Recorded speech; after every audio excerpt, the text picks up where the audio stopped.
ચિરાગ બારોટે યજ્ઞેશ શાસ્ત્રી સામે વડોદરાની સિવિલ કોર્ટમાં માનહાનિનો દાવો દાખલ કરવામાં આવ્યો છે।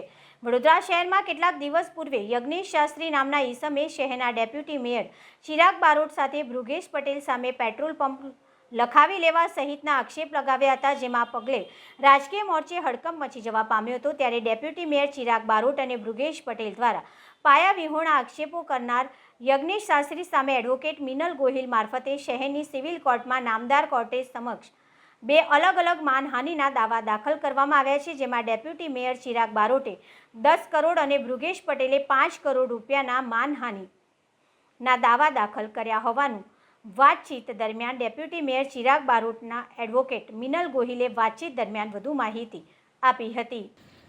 યજ્ઞેશ શાસ્ત્રી કરીને એક વ્યક્તિએ ચિરાગભાઈ વિરુદ્ધ ડેપ્યુટી મેયર વિરુદ્ધ ઘણા આક્ષેપો કર્યા છે અને અમે ચિરાગભાઈએ પોતે કોર્ટમાં માનહાનિ બાબતની એક દાવો દાખલ કરેલો છે અને 10 કરોડનું કોમ્પન્સેશન માટેનો દાવો કરેલો છે। ચિરાગભાઈ એક ડેપ્યુટી મેયર તરીકે વડોદરા શહેરના સન્માનીય પદ પર છે અને સામાજિક આર્થિક ઘણી બધી રીતે ઘણી બધી જગ્યાએ ઘણી સંસ્થાઓ જોડે સંકળાયેલા છે।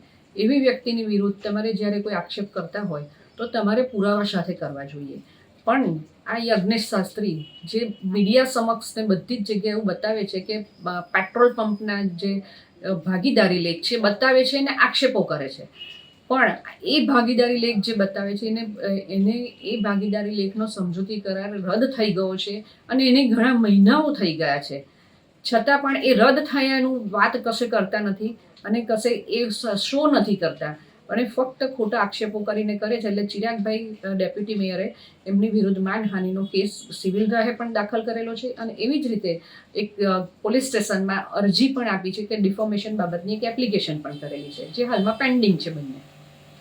કેટલા કરોડનો દાવો છે મેડમ? ચિરાગભાઈ બારોટે ડેપ્યુટી મેયરે જે દાવો કર્યો છે એ 10 કરોડ રૂપિયાનો દાવો કરેલો છે અને ભૃગેશભાઈ કરીને જેમનું નામ પણ આમાં સંડોવાયેલું યજ્ઞેશ શાસ્ત્રીના કહેવા મુજબ છે, એમને આ યજ્ઞેશ શાસ્ત્રી વિરુદ્ધમાં 5 કરોડનો દાવો કરેલો છે। વડોદરાની કોર્ટમાં દાવો દાખલ થયા છે? હા, આ બંને વડોદરાની સિવિલ કોર્ટમાં દાખલ કરેલો છે અને હાલમાં પેન્ડિંગ મેટર છે।